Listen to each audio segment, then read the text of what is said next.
नमस्कार दोस्तों, एक बार फिर हम ऑडियो बुक समरी चैनल पर एक नई ऑडियो बुक समरी लेके आए हैं। आप इस चैनल पर नए हो तो ऑडियो बुक समरी चैनल को बेल आइकन दबाकर लाइक एंड सब्सक्राइब करें ताकि आपको नई नई ऑडियो बुक समरी आगे मिलती रहे। और इस बुक को अगर परचेज़ करना हो तो डिस्क्रिप्शन में लिंक दिया गया है, जहाँ जाकर आप इस बुक को परचेज़ कर सकते हैं। तो आज की बुक समरी जो है, I will teach you to be rich. I will teach you to be rich book summary. Will teach you to be rich by Ramit Shetty. सिर्फ 6 हफ्तों में पैसों की दिक्कत से निकलने का आसान तरीका, अमीर बनने का सिंपल तरीका, क्या नौकरी से भी करोड़पति बना जा सकता है?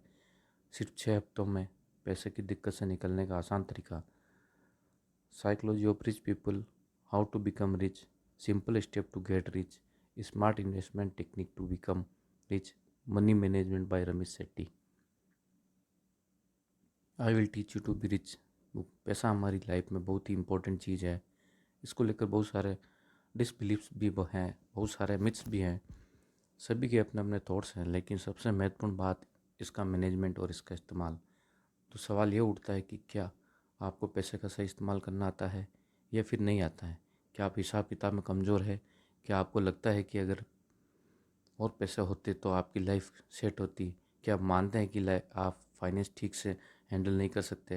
अगर इन सारे सवालों का जवाब हाँ में है, तब ऑथर बहुत ही स्ट्रिक्ट होकर कहते हैं फिर आप या मैं कभी भी अमीर नहीं बन सकते। ये बुक समरी फाइनेंस के मैनेजमेंट को सिखाने वाली है। इसका टाइटल है I will teach you how to be rich, जिसे रमेश सेठ ने लिखा है। ये समरी कहती है कि अमीर होने का मतलब आपको पता हो पैसा कहाँ खर्च करना है, कहाँ सेव करना है। ये सिखाएगी कि आपको अपने फाइनेंशियल मैटर को हैंडल कर कैसे करना है। इसमें आपको वो इन्फॉर्मेशन गाइडेंस मिलेंगी जिससे आप मनी मैनेजमेंट में एक्सपर्ट बन सकते हैं। आप ये जानकर हैरान रह जाएंगे, अमीर होना इतना भी मुश्किल नहीं है जितना कि आप सोचते रहे।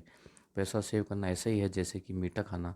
शुरू में आप खुद को रोक नहीं पाते, लेकिन फिर धीरे धीरे आपका मन भर जाता है। पैसे के मामले में समझदारी दिखाना एक अच्छा आइडिया लगता है, लेकिन जल्द ही आपके अंदर जोश और मोटिवेशन कम होने लगता है।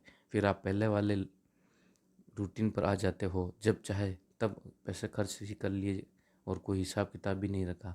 इसमें आप जानेंगे कि बजटिंग करना ज़रूरी नहीं है। ऑथर का कहना है कि बजटिंग करना समय की बर्बादी है। लोगों को बजट बनाने की ज़रूरत नहीं है, बल्कि उन्हें अपने पैसे को खर्च करने की आदत पर ध्यान देना चाहिए। इसमें आप यह भी सीखेंगे अपने क्रेडिट कार्ड कैसे बेहतर इस्तेमाल किया जाए, पैसे को सोच समझ कर खर्च करना कैसे एक पावरफुल हैबिट बन जाती है। हम जानेंगे कि लाइफ में किया किया जाए छो लाइफ में जो किए गए छोटे छोटे बदलाव हमें अमीर की तरफ लेकर जाते हैं। अक्सर लोग क्रेडिट कार्ड के नाम से ही डरते हैं। असल में क्रेडिट कार्ड टर्म अपने आप में ही काफ़ी नेगेटिव साउंड है करता है। इसकी एक बड़ी वजह यह है, जो लोग इसे सही ढंग से मैनेज करना नहीं जानते उनका क्रेडिट कार्ड को लेकर काफ़ी नेगेटिव फीडबैक होता है। क्रेडिट एक ऐसी चीज़ है जो आपको समझनी होगी। अमीर बनने के लिए आपको इसमें एक्सपर्ट बनना पड़ेगा। लोग बड़ी बड़ी शॉपिंग करते वक्त क्रेडिट कार्ड का इस्तेमाल करते हैं, लेकिन उनका क्रेडिट अच्छा है, वे शॉपिंग से काफ़ी अच्छा पैसा बचा सकते हैं। एक अच्छा क्रेडिट होना आपके पैसे को बचा सकता है, लेकिन पहले ये समझना होगा क्रेडिट होता क्या है। क्रेडिट के दो फैक्टर हैं, एक क्रेडिट रिपोर्ट है, दूसरा क्रेडिट स्कोर है। आपका क्रेडिट रिपोर्ट आपके अकाउंट और पेमेंट हिस्ट्री के बारे में बेसिक इन्फॉर्मेशन देता है। ये लेंडर्स यानी कि लोन देने वालों को यह भी जानने में हेल्प करता है कि आप दूसरे लेंडर्स को भी पे कर पा रहे हो या नहीं। साथ ही इसमें आपका पेमेंट बिहेवियर भी शामिल होता है।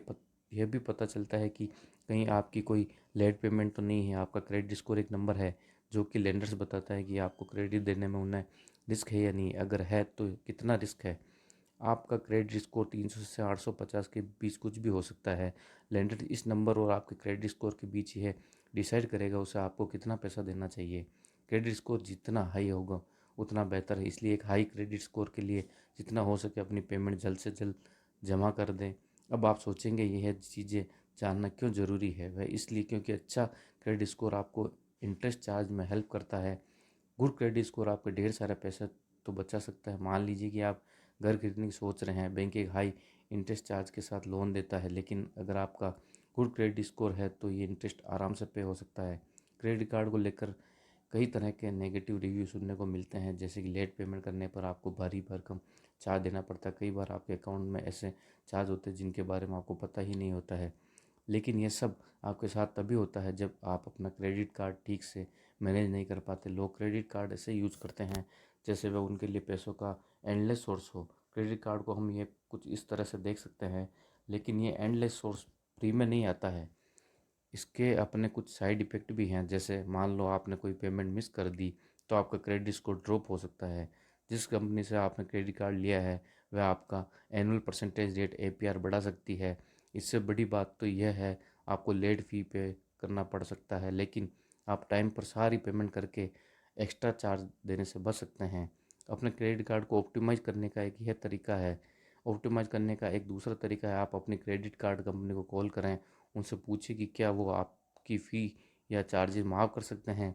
एक पेमेंट एनुअल फ़ी की होती है, यह वह फ़ी है जो आपको क्रेडिट कार्ड यूज़ करने के लिए पे करनी पड़ती है, लेकिन आप क्रेडिट कार्ड कंपनी से बात करके इसे कम या माफ़ करने के लिए कह सकते हैं।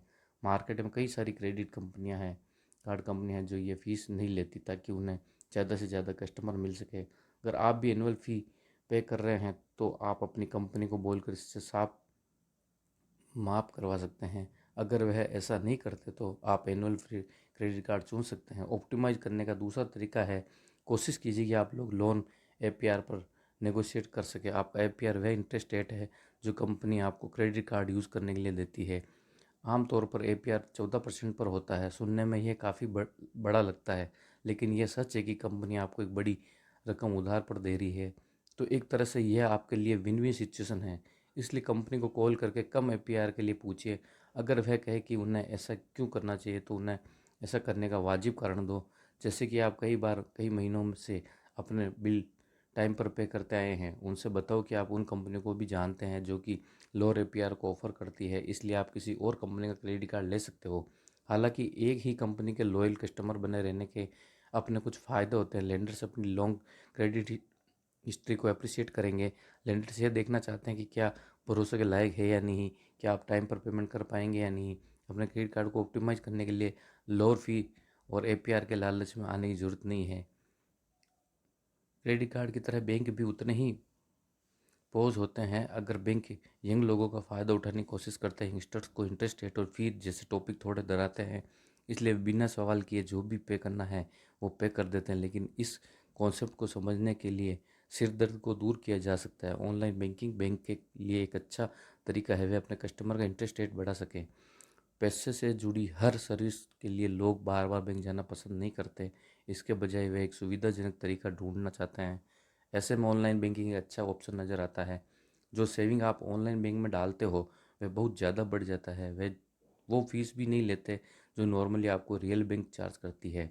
तो ऑनलाइन बैंक और फिजिकल बैंक के बीच के इंटरेस्ट रेट को कंपेयर करते हैं। ऑनलाइन बैंक, इसमें अगर आप $1 1000 जमा करते हो, ऑनलाइन बैंक 3% इंटरेस्ट रेट से स्टार्ट करते हैं और एक साल में आप उस इंटरेस्ट रेट से $30 तक कमा सकते हो। फिजिकल बैंक, इसमें अभी अगर आप $1000 जमा करते हैं, ये बैंक आमतौर पर सिर्फ 0.5% इंटरेस्ट देते हैं, यानी 50 पैसे, यानी कि आपको $1000 पर हर साल केवल $5 ही मिलेगा।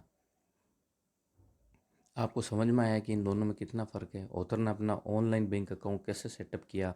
उन्होंने चेकिंग और ऑनलाइन दोनों बैंक का अकाउंट खोले थे। चेकिंग अकाउंट वो होता है जहां आप पैसे जमा कर सकते हो और निकाल सकते हो। इसके लिए आप एक डेबिट कार्ड से चेक का यूज़ कर सकते हैं। ऑथर की इनकम इसी चेकिंग अकाउंट में जाती है, फिर वे अपने पैसे और बाकी के अकाउंट में ऑनलाइन ट्रांसफ़र कर देते हैं।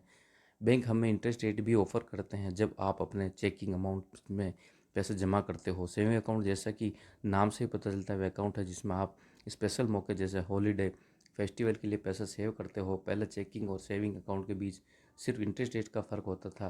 पहले से सेविंग अकाउंट में इंटरेस्ट रेट होता था, चेकिंग अकाउंट में कुछ भी नहीं। लेकिन आज दोनों ही अकाउंट में बैंक इंटरेस्ट रेट ऑफ़र करते हैं। तो क्या इन दोनों अकाउंट के बीच वाकई में कोई फ़र्क है? फ़र्क ये है, आपको अपने चेकिंग अकाउंट से ही पैसे विड्रॉल करने चाहिए। सेविंग अकाउंट को टच भी नहीं करना चाहिए, क्योंकि इसमें आपके पैसे सेव होते हैं। आपको अपने अकाउंट सेट कैसे सेट करने चाहिए, तो ऑथर हमें कुछ ऑप्शंस देते हैं। पहला, अपने लोकल बैंक में चेकिंग अकाउंट के साथ एक सेविंग अकाउंट भी खोल लो। बैंक से फ़ीस के बारे में पूछ लो, अगर उसमें कोई एनुअल चार्ज वगैरह है तो किसी और बैंक में पता करो जहाँ ये सब चार्जेज न हो। दूसरा, यह बेसिक ऑप्शंस और स्मॉल ऑप्टिमाइजेशन का कॉम्बिनेशन है। किसी लोकल बैंक में एक नो फी चेकिंग अकाउंट खोल लीजिए। इसके बाद कोई ऑनलाइन बैंक ढूंढो जो सेविंग अकाउंट पर हाई इंटरेस्ट रेट देता हो। इस तरह आप जब चाहें तब आप अपने चेकिंग अकाउंट से पैसा निकाल पाएंगे। आपका पैसा इजीली ग्रो होता रहेगा। इससे अपने सेविंग अकाउंट में डालकर तीसरा है ये ऑप्शन है एडवांस ऑफ फुल ऑप्टिमाइजेशन का कॉम्बिनेशन। इसके लिए अलग अलग बैंक में कई सारे चेकिंग अकाउंट खोल लीजिए। यह इसलिए है ताकि डिसाइड किया जा सके कौन सा बैंक बेस्ट इंटरेस्ट और सर्विस देता है। ऑथर ने भी थर्ड ऑप्शन चूज किया था। उनका एक चेकिंग अकाउंट लोकल बैंक में है, दूसरा अकाउंट ऑनलाइन बैंक में है। आप सेम यही चीज़ सेविंग अकाउंट के साथ भी कर सकते हैं। ऑप्शंस आपको खुद चूज करने होंगे जो आप अपनी फाइनेंशियल पोजीशन के हिसाब से डिसाइड कर सकते हैं। क्या आप एक बिना झंझट का अकाउंट चाहते हैं तो फिर आपको पहला ऑप्शन चूज़ करना चाहिए। लेकिन ऑथर कहते हैं कि अपने सामने लिमिटेड ऑप्शन मत रखो, क्यों ना दूसरा और तीसरा ऑप्शन ट्राई किया जाए। ये दोनों गारंटी के साथ आपका पैसा ग्रो करने में हेल्प करेंगे। कोई भी बैंक चुनते समय इन तीनों का ध्यान रखना जरूरी होगा। ट्रस्ट, कन्वीनियंस और फीचर्स। ट्रस्ट तब होता है जब बैंक आपसे कोई हिडन या छिपे हुए चार्जेज या फीस नहीं लेता है। और बड़े बैंक हमेशा अनलिमिटेड कस्टमर बनाने में जोर देते हैं, इसलिए चुपके से आपके अकाउंट से अपनी फ़ीस काट लेते हैं। इससे आप बैंक की वेबसाइट पर भी देख सकते हैं। अगर वो अपनी फ़ीस को लेकर ट्रांसपेरेंट है तो समझ लीजिए उस पर ट्रस्ट किया जा सकता है। कन्विंस यानी कि इजी एक्सेस। आपके लिए पैसा मैनेज करना इजी होना चाहिए। बैंक को भी बढ़िया कस्टमर सर्विस देने पर फोकस करना चाहिए। अगर आपको कोई प्रॉब्लम है तो तुरंत उन्हें आपकी मदद करनी चाहिए। फीचर्स को हम वैल्यू एडेड सर्विस के तौर पर भी देख सकते हैं, जैसे कि मान लीजिए bank high interest rate offer करता है, साथ ही पैसों को ट्रांसफ़र करने की सुविधा भी फ्री में देता है। जब आप सोच समझ कर खर्च करते हो तो इसका मतलब आप अपने पैसे की वर्थ को समझते हो। कितनी बार आपके साथ ऐसा हुआ, ज़्यादा खर्च करने के चक्कर में आपका बजट गड़बड़ा गया। ऑथर भी कई बार ऐसी सिचुएशन से गुजर चुके हैं। अपनी हर खरीदारी का ट्रैक रिकॉर्ड रखना कोई सोल्यूशन नहीं है, बल्कि असल में यह तरीका ज़रा भी इफेक्टिव नहीं है। बजटिंग सिर्फ थ्योरी में अच्छी लगती है, प्रैक्टिकली अगर देखा जाए तो कोई भी एक एक पैसे के खर्चे का हिसाब नहीं रख सकता, क्योंकि ये बोरिंग भी है और थकाने वाला काम भी। लेकिन ऑथर के पास इसका एक सोल्यूशन है। आप एक कॉन्शियस स्पेंडिंग प्लान को क्रिएट कर सकते हैं। यह प्लान एक ऐसा तरीका है जिससे आप हर महीने पैसा भी कर पाएंगे और इन्वेस्टमेंट भी। वहीं आपकी सेविंग भी होती रहेगी। आपकी लाइफ से अब वो टाइम जाने वाला है जब आप सोच समझ कर परेशान होते थे आखिर आपका पैसा गया तो कहाँ गया।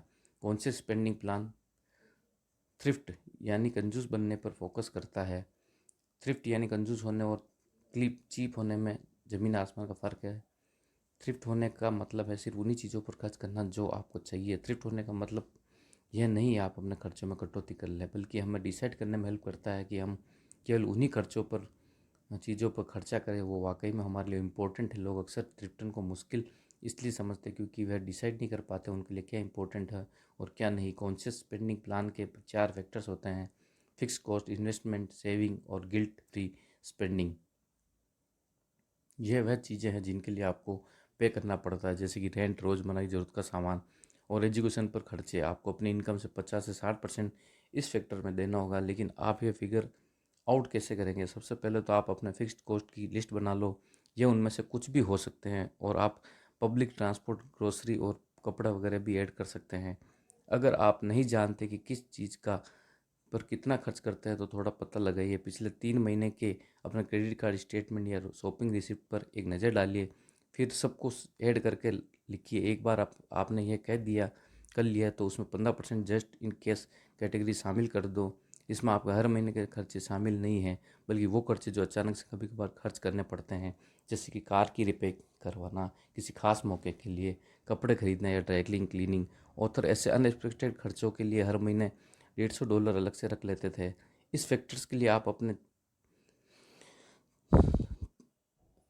401k या फिर इंडिविजुअल रिटायरमेंट अकाउंट के लिए अलग से पैसा रखते हैं। ये वह अकाउंट है जो आपका रिटायरमेंट या पेंशन फंड को होल्ड करते हैं। जो अमाउंट इसमें आप डालेंगे वह आपकी सैलरी का 10% होना चाहिए। यानी कि एक रिटायरमेंट इंडिविजुअल रिटायरमेंट अकाउंट होना चाहिए जिसमें भी आप पैसे रख सकते हैं।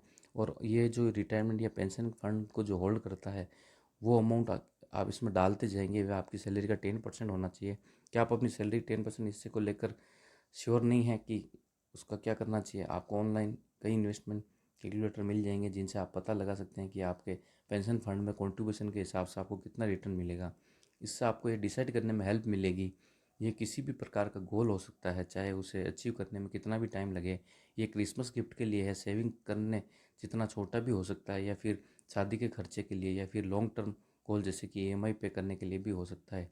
यहाँ सीक्रेट सिर्फ एक ही है, जितना जल्दी हो सके सेविंग करना स्टार्ट कर दो। आप सेविंग जितने लंबे समय के लिए करेंगे उतना ही कम अमाउंट आपको बचाना होगा। सुनने में एकदम सिंपल लगता है, लेकिन लोग शायद ही कभी भी इस एडवाइस को फॉलो करते हो। इसलिए इसे और भी रियलिस्टिक बनाने के लिए इसमें एक नंबर ऐड कर दो। जैसे कि आप अपनी 20s में शादी कर लेना हो चाहते हो, इसके लिए आपने रफ एस्टिमेट तो बना ही लिया होगा इस शादी में कितना खर्च हो जाएगा। तो आपको 20 साल का है होते होते सेविंग स्टार्ट कर देनी चाहिए। अगर आप हर महीने $333 भी बचाते हो, 333 भी बचाते हो डॉलर, तो आगे चलकर आपको हर महीने पैसा सेव करने में इतनी मुश्किल नहीं होगी। बजाय इसके जब आप 26 में सेविंग करना स्टार्ट करते हो, सेविंग गोल के लिए अपनी इनकम का 5% से 10% अलग रख दो। अपनी मनपसंद चीज़ें खरीदने पर आपको क्विट नहीं होना चाहिए। इसलिए ऑथर आपको अपने बजट में से गिल्ट फ्री स्पेंडिंग शामिल करने के लिए इनकरेज करते हैं। लेकिन सवाल यह है कि इस फैक्टर को कैलकुलेट कैसे करेंगे। आपको इसे समझने के लिए कुछ घंटे लगेंगे, लेकिन एक ऑटोमेटिक सिस्टम आपके आने वाले महीनों को और भी ज़्यादा ईजी बना देगा।